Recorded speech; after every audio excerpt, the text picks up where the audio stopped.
நடந்ததெல்லாம் நினைச்சு உன் மனசு கஷ்டப்பட்டிருக்குன்னு எனக்கு தெரியும். சாரி அகிலா.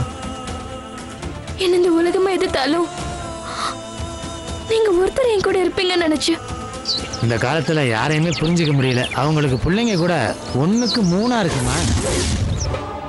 சும்மா நடிக்காத வசந்தி. நீ உத்தரவு போட்டா ஓடி வந்து செய்யறதுக்கு பிரேமன்னு ஒருத்தனை தயார் பண்ணி வச்சிருக்கியே. ஏன் அண்ணனுக்கு அசிஸ்டண்டா இருந்தவன இப்ப ஓ அசிஸ்டண்டா மாத்தி வச்சிருக்க. அந்த சமட்டம் யாருக்கு வராதுமா?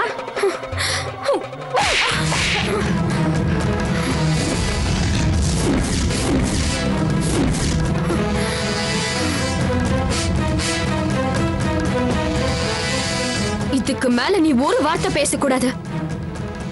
உங்க உறவெல்லாம் வேண்டான்னு தான் நான் ஒதுங்கி வாழ்ந்துட்டு இருக்கேன்.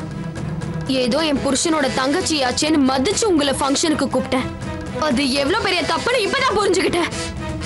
இனிமே இந்த வீட்டு வாசப்படியை நீ மிதிக்க கூடாது. போடி வெளிய, போடி போடினா.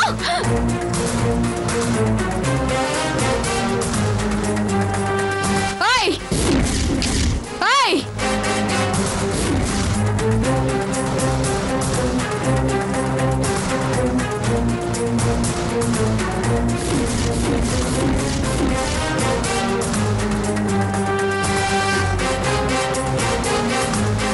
இனிமே உன் அண்ணன் பேரை சொல்லிட்டு இந்த வீட்டு பக்கம் வந்த நான் பழைய வசந்தி இல்ல.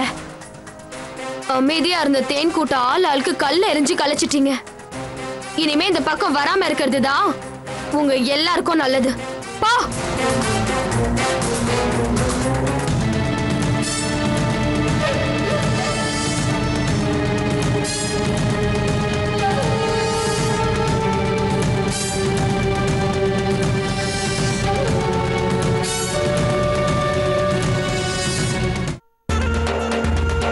பானு, அகிலா, சுனிதா, எல்லாரும் இங்க வாங்க. என்னங்க, ஏன் எல்லாரையும் கூப்பிடுறீங்க? ஒரு சந்தோஷமான விஷயம் தாம்மா. நம்ம வீட்டுல ஒரு நல்ல காரியம் தள்ளி போயிட்டே இருந்ததுல, அது கூடி சீக்கிரம் நடக்க போகுது. என்னங்க சொல்றீங்க? புதிர் போடாம விஷயத்துக்கு வாங்க. டேய் நரேன், என்ன இன்னைக்கு ஆபீஸ் போலையா? இல்லப்பா, மதியத்துக்கு மேல போலான் இருக்கேன். அப்படியா? அப்ப நீ வீட்லயே 2 நாள் ரெஸ்ட் எடு, நான் ஆபீஸ பாத்துக்கிறேன். ஏங்க, இதுதான் நீங்க சொல்ல வந்த நல்ல விஷயமா? இருடி, ஏன் அவசரப்படுற? அகிலா, நான் சொல்ல போற விஷயத்தை கேட்டா நீ ரொம்ப சந்தோஷப்படுவ. காசில இருந்து ஒரு பெரிய ஜோசியர் வந்திருக்கிறதா என் ஃப்ரெண்டு சொன்னான். நிறைய ஜாதகத்தை எடுத்துக்கிட்டு நான் அவர்கிட்ட போய் பார்த்தேன். அவர் இந்த ஜாதகத்தை பார்த்துட்டு கொஞ்ச நாளா இந்த ஜாதகருக்கு பெரிய பெரிய கஷ்டம்லாம் வந்திருக்குமேன்னு சொன்னாரு. ஆமான்னு, ஆனா அந்த கஷ்டம்லாம் இன்னையோட சரியா போயிடுச்சுன்னு சொன்னாரு. சில முக்கியமான கிரகங்கள் நல்ல பொசிஷனுக்கு வந்திருக்குன்னு வேற சொன்னாரு. அதனால இவங்க 2 பேருக்கும் உடனே சாந்தி முகூர்த்தத்தை வச்சுக்கலான்னு வேற சொன்னாரு. என்னைக்கு சாந்தி முகூர்த்தம் வச்சுக்கலான்னு அவர்கிட்ட தேதி குறிச்சிட்டு வந்திருக்கலாம் இல்லையா?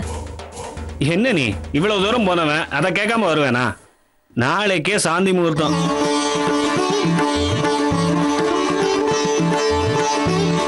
என்ன நரேன், இத்தனை நாளா உனக்கு கிரக நேரம் சரியில்லைனால்தான் இவ்வளவு பிரச்சனையும் வந்தது.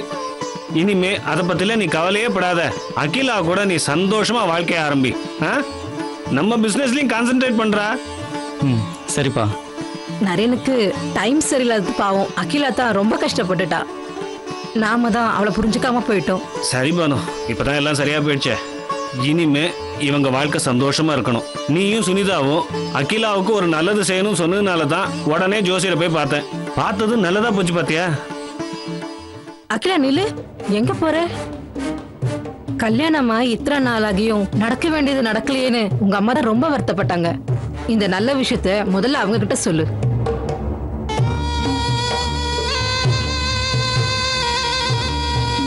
என்னம்மா யோசிக்கிற?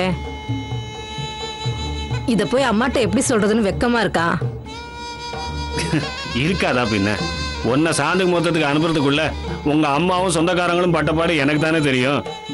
போதும் போதும், இது இப்ப ரொம்ப முக்கியமா? எந்த நேரத்துல எதை பேசணும்னு விவஸ்தையே கிடையாது. பிள்ளைங்க வளர்ந்து நிக்குது, அதுங்க முன்னாடி போய். சரி சரி, இவங்க சாந்தி முகூர்த்த விஷயத்த சம்பந்தி மகிட்ட நீயே போன் பண்ணி சொல்லிரு. முடிஞ்சா அவங்களையும் இங்க வர சொல்லு. சரிங்க, உங்க போனை கொடுங்க.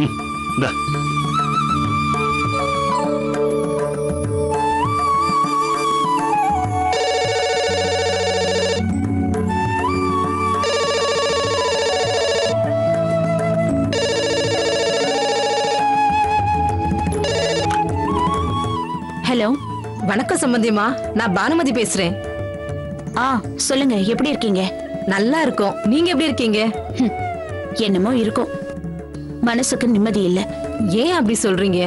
ஒரே பொண்ணு உங்க குடும்பத்துக்கு ஆசை ஆசையா கட்டி கொடுத்தோம். அவ கழுத்துல தாலி ஏறினா மட்டும் போதுமா? என்னமோ அவ வாழ்க்கையை நினைச்சா எனக்கு பயமா இருக்கு. ஹனிமூன் போனா அங்க இருந்து எனக்கு ஒரு போன் கூட பண்ணல. நான் பண்ணதுக்கும் சரியா ரெஸ்பாண்ட் பண்ணல. சரி, அவங்களாவது சந்தோஷமா இருப்பாங்கன்னு பார்த்தா 10 நாள்னு சொல்லிட்டு போனவங்க பாதியிலே திரும்பி வந்துட்டாங்க. அகிலா கிட்ட கேட்டா அவளும் பட்டும் படாம பேசுறா. நீங்களும் அதை பத்திலாம் எதுவுமே சொல்றது இல்ல. பொண்ணை உங்க வீட்டுக்கு கட்டி கொடுத்து அனுப்பிட்டா அதோட எனக்கும் என் பொண்ணுக்கும் எந்த சம்பந்தமும் இல்ல, பந்தம் முடிஞ்சு போச்சுன்னு நினைக்கிறீங்களா? என்ன சம்பந்தியம்மா இப்படி எல்லாம் பேசுறீங்க? உங்க பொண்ணு நல்லாதானே இருக்கா? என்ன நல்லா இருக்காளோ என்னவோ, கல்யாணம் ஆகி இத்தனை மாசம் ஆச்சு, இன்னைக்கு வரைக்கும் அவளுக்கு சாந்தி முகூர்த்தம் நடக்கல. பெத்த வயிறு பத்தி எரியுது. என் பொண்ணோட வாழ்க்கை இப்படியே போயிடுமோன்னு நான் ஒவ்வொரு நாளும் அழுதுகிட்டே இருக்கேன். தூக்கமே வரமாட்டேங்குது. நீங்க அதை பத்தி எல்லாம் எதுவும் கவலைப்படுறதே இல்ல. உங்களுக்கு என்ன கவலை? பொண்ணை பெத்த நாங்கல்ல அழணும். சம்பந்தியம்மா, பேச வேண்டியதெல்லாம் பேசிட்டீங்களா? என்ன கொஞ்சம் பேச விடுறீங்களா? சரி, சொல்லுங்க, என்ன விஷயம்? எல்லாம் நல்ல விஷயம்தான். உங்களுக்கு இருந்த அதே கவலை எங்களுக்கும் இல்லாம இல்ல. அகிலா இப்போ எங்க வீட்டு பொண்ணு. அவ நல்லது கெட்டதுல எங்களுக்கும் பங்கு உண்டு. இப்பதான் எங்க வீட்டுக்காரரு ஒரு பெரிய ஜோசியரை பாத்துட்டு வந்திருக்காரு. இதுக்கு முன்னாடினா எத்தனையோ ஜோசியரை பாத்தீங்க. பொண்ணை எங்க வீட்டுக்கு அனுப்புவீங்க, நாங்க நல்ல நாளா பார்த்து சாந்தி முகூர்த்தம் அரேஞ்ச் பண்றோம்னு சொன்னா அதையும் நீங்க கேட்க மாட்டேங்கிறீங்க. சம்பந்தியம்மா, பதட்டப்படாம நான் சொல்றத கேளுங்க. கொஞ்ச நாளா என் பையனோட ஜாதகப்படி அவனுக்கு நேரம் சரியில்லாம இருந்தது. இன்னியோட எல்லாம் சரியா போச்சான். நாளைக்கே அகிலாக்கும் நரேனுக்கும் சாந்தி முகூர்த்தம் எங்க வீட்லயே நடத்த போறோம். உங்களுக்கு சந்தோஷம் தானே? இருக்காத பின்ன, பெத்த தாய்க்கு அதை விட வேற என்ன சந்தோஷம் இருக்கு? என் பொண்ணு வாழ்க்கை நல்லா இருந்தா சரிதான். ஏதோ உங்க மனசுக்கு பட்டதை செய்யுங்க. அதென்ன செய்யுங்கன்னு அப்படியே ஒதுங்குறீங்க? நாளைக்கு நீங்களும் தானே வரணும். சரி சம்பந்தியம்மா, அகிலா அப்பா வந்ததும் அவர்கிட்ட பேசிட்டு நான் உங்களுக்கு போன் பண்றேன். அப்புறம் இன்னொரு முக்கியமான விஷயம், அகிலாக்கு தாலி பெருக்கி போடணும். இன்னும் சாந்தி முகூர்த்தமே நடக்கலையே, அதை எப்படி செய்யறதுன்னு யோசிச்சுட்டு இருந்தேன். ஆனா இப்பதான் நல்ல நாள் கூடி வந்திருக்கே. அடுத்த வாரம் ஒரு நல்ல நாள் பார்த்து நீங்க எல்லாருமே அகிலாவை கூட்டிட்டு வாங்க. எங்க வீட்லயே அந்த விழாவை நடத்திடலாம். தாலி பெருக்கி போற நிகழ்ச்சியை அமர்க்கலமா நடத்திடுவோம். காலையிலேயே நாங்க எல்லாரும் குடும்பத்தோட வந்துடுறோம். உங்களுக்கு சந்தோஷம் தானே? சரிங்க. அகிலாவுக்கு சாந்தி முகூர்த்தம் நடத்த ஏற்பாடு பண்ணிருக்கோம்னு சொன்னீங்க. அதை கேட்டதுக்கு அப்புறம் இப்பதான் என் மனசுக்கு சந்தோஷமா இருக்கு. அகிலா உங்க பொண்ணு, நல்லபடியா பாத்துக்கோங்க. அகிலாவை பத்தி நீங்க ஒண்ணும் கவலைப்படாதீங்க, நாங்கெல்லாம் இருக்கோம் இல்ல. சரி சம்பந்தி, வச்சிடுறேன். சரிங்க. ஏங்க, அடுத்த வாரத்துல தாலி பெருக்கி போடுற ஃபங்க்ஷனை அவங்க வீட்லயே வச்சிருக்காங்களாம். நம்ம எல்லாரையும் வர சொன்னாங்க. அதனால என்ன, முதல் நாளே போய் அமர்கலப்படுத்திடுவோம். என்ன அகிலா, உனக்கு சந்தோஷம் தானே?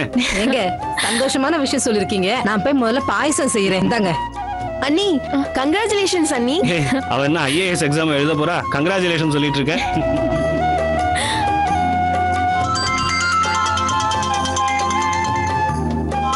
ஒரு நிமிஷம்ப்பா. ஹலோ, சொல்றா. மருமகளே, ஒரு நிமிஷம். உனக்கு சாந்தி முகூர்த்தம் ஃபிக்ஸ் பண்ணதுல சந்தோஷம் தானே? பரவாயில்ல, அத்தை சுனிதா பேச்சு கேட்டு நீங்களும் கொஞ்சம் திருந்த ஆரம்பிச்சிட்டீங்க போல இருக்கு. அதெல்லாம் பிறவி குணம் மருமகளே, அவ்வளோ சீக்கிரம் போயிடாது. நான்லாம் அவ்வளோ சீக்கிரம் மாற மாட்டேன். நான் உன்னை புத்திசாலி பொண்ணுன்னு நினைச்சேன். ஆனா நீயும் ஒரு சராசரி பொண்ணுங்கிறத நிரூபிச்சிட்டிய.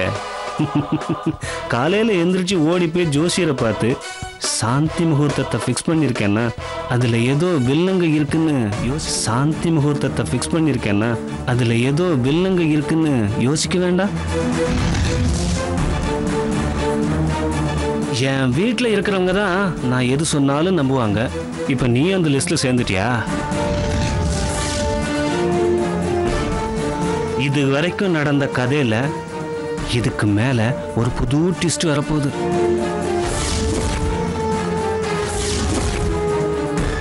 இதனால நான் உனக்கு ஃபிக்ஸ் பண்ணுவேன். கடைசி நேரத்தில் நானே அதை நடக்க விடாம பண்ணுவேன். ஆனா இந்த தடவை ஃபர்ஸ்ட் நைட் கண்டிப்பா நடக்கும், நடக்கணும்.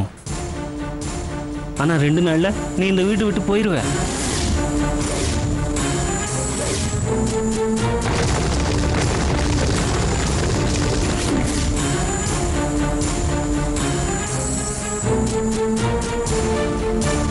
என்னைக்கு உனக்கு இந்த வீட்டில் ஃபர்ஸ்ட் நைட் நடக்குதோ அதுதான் உனக்கு last night. The first night will be the last night for you.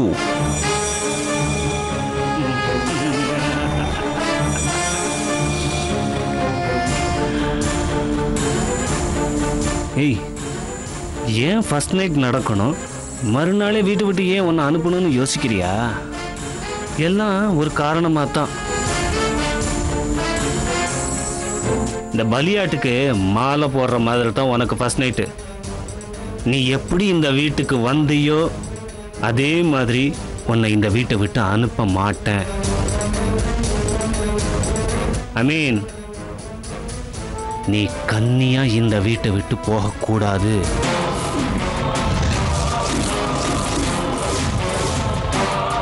நீ ஃப்ரெஷ்ஷாகவே இருந்தா இந்த வாழ்க்கை போனால் இன்னொரு வாழ்க்கை இருக்குன்னு தேடிப்ப. அதனால ராஜாவோட பொண்ணா உன்னை நான் அனுப்ப மாட்டேன். என் பிள்ளை நரேனோட பொண்டாட்டியா தான் உன்னை வெளியே அனுப்புவேன்.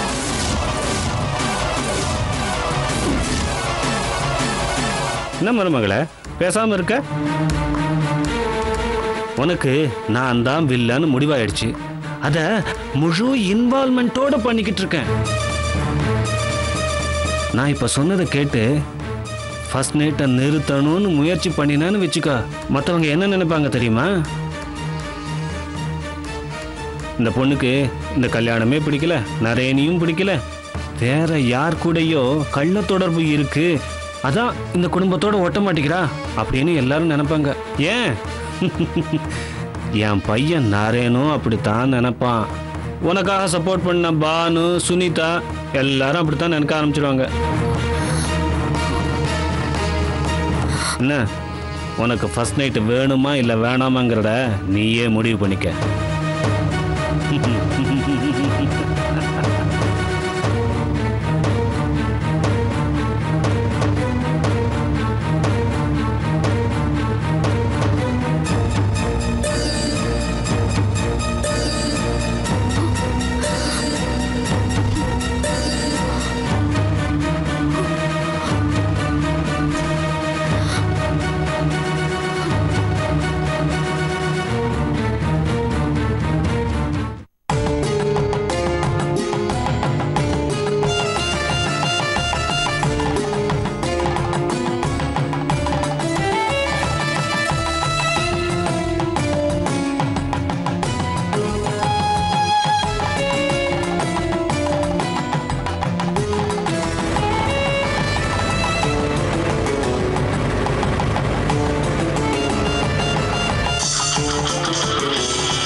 ஹலோ, சொல்லுங்க சார்.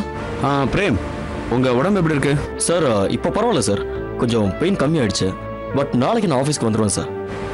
நோ ப்ராப்ளம் பிரேம், இன்னும் 2 நாள் கூட ரெஸ்ட் எடுத்துட்டு ஆஃபீஸ் வாங்க. ஆமா, வசந்த் ஏன் இப்படி திடீர்னு பண்ணிட்டாங்க? என்ன சார், என்ன பண்ணாங்க? என்ன பிரேம், உங்களுக்கு விஷயமே தெரியாதா? என்ன சார், என்ன விஷயம்? பிரேம், வசந்தி அவங்க ஜாபை ரிசைன் பண்ணிட்டாங்க. என்ன சார், என்ன சொல்றீங்க? ஆமா பிரேம், நான் உங்களுக்கு தெரிஞ்சிருக்கும்னு நினைச்சேன். இல்லை சார், நான் லீவ்ல இருந்ததுனால எனக்கு எந்த விஷயமும் தெரியல. ஏன் சார் திடீர்னு ரிசைன் பண்ணிட்டாங்க? காரணம் எதுவும் சொல்லலை பிரேம், சொந்த காரணத்துக்காக ரிசைன் பண்றேன்னு லெட்டர் கொடுத்துருக்காங்க. வசந்தி வேலைக்கு சேர்ந்த கொஞ்ச நாள்லயே அவங்களுடைய பெர்ஃபார்மன்ஸ் நம்ம மேனேஜ்மெண்ட்டுக்கு ரொம்ப திருப்தியா இருந்துச்சு. இன்னும் கொஞ்ச நாள்ல அவங்களுக்கு ப்ரமோஷன் கொடுக்கலான்னு இருந்தேன். ஆனா இந்த நேரத்துல அவங்க ஏன் இப்படி பண்ணாங்கன்னு புரியல. பிரேம், நீங்க வேணா வசந்தி கிட்ட பேசி பாருங்களேன். சார், அவங்க தான் ரெசிக்னேஷன் லெட்டர் கொடுத்துட்டாங்களே சார். பிரேம், நான் இன்னும் அவங்க ரெசிக்னேஷன் லெட்டரை அக்செப்ட் பண்ணல, இன்னும் பெண்டிங்ல தான் வச்சிருக்கேன். பாலு நம்ம கம்பெனிக்காக எவ்வளோ உழைச்சிருக்காரு. இப்போ அவங்க குடும்பத்துக்கு வருமானம் தேவைப்படுற நேரத்தில் வசந்தி அவங்க வேலையை ரிசைன் பண்றாங்கன்னா அவங்களுக்கு அதை விட ஏதாவது பெரிய பிரச்சனை இருக்கும்னு நினைக்கிறேன். இந்த விஷயத்துல மனிதாபிமானத்தோட நடந்துக்கலாம் தான் அவங்க ரெசிக்னேஷனை நான் அக்செப்ட் பண்ணல. நீங்க வேணா வசந்தி கிட்ட பேசி பாருங்களேன். ஓகே சார், நான் பேசுறேன். Okay bye.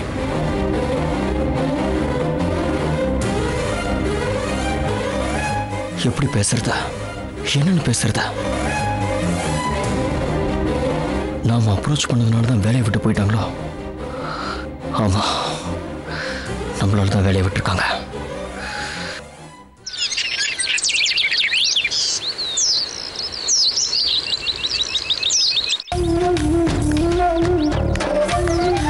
பாலு நில்லுங்க.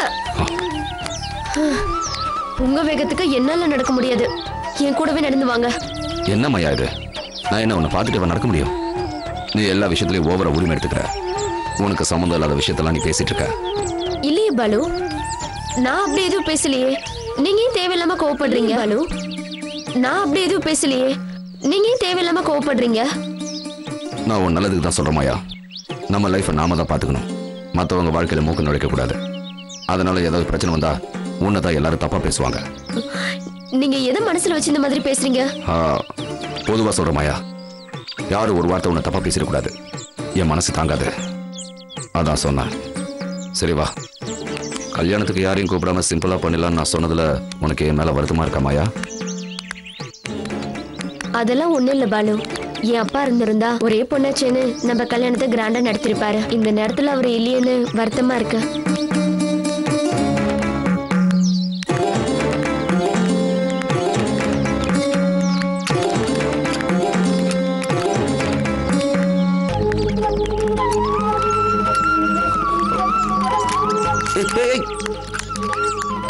பார்த்து பிரேக் போடுமா. என்னம்மா இது? சைக்கிளை பார்த்து ஓடிட்டு வரக்கூடாது? கூட யாரும் வரல? அப்பா அம்மா எங்க? இந்த மாதிரி சைக்கிள் ஓட்டும் போது அப்பாவை கூட கூட்டிட்டு வரணும், சரியா? சரி, உட்காரு. பார்த்து பத்திரம். அப்படிதான். பார்த்து.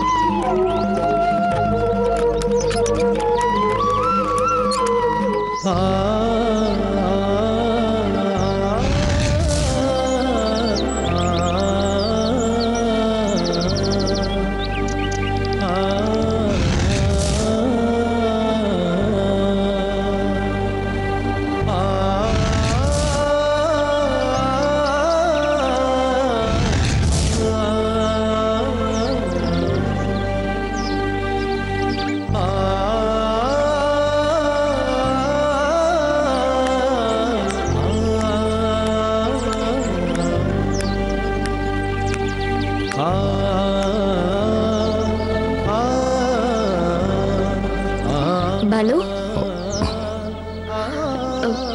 போலாமா? போலாம்.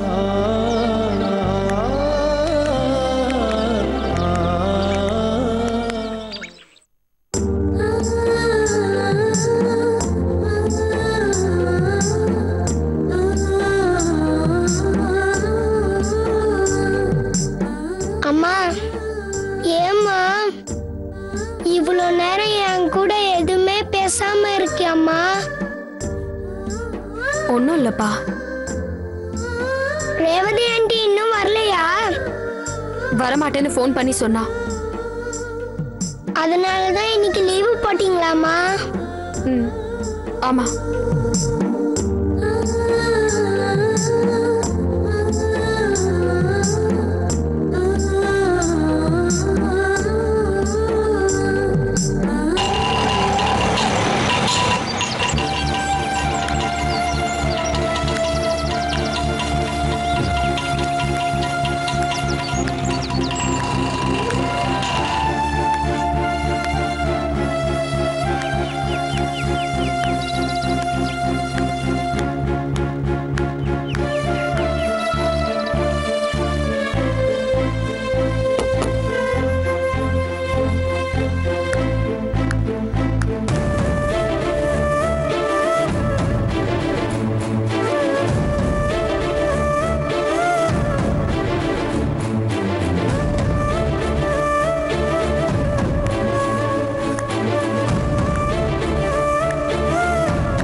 வசந்தி, யாரு? நான் பிரேம் அங்கிள் வந்திருக்கேன்ப்பா. பிரேம் அங்கிளா? நல்லா இருக்கீங்களா? இருக்கேன்ப்பா. மாயா ஆண்டி எப்படி இருக்காங்க அங்கிள்? அவங்க எப்போ வருவாங்க? வருவாங்க. நவீன் உள்ள போலாம் வா.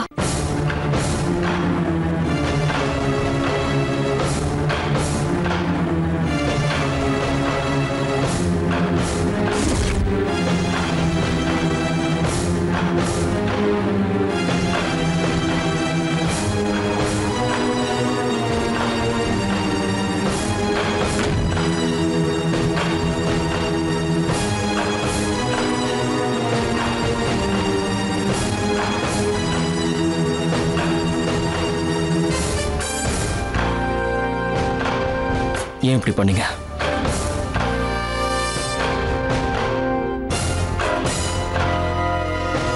என்னாச்சு உங்களுக்கு?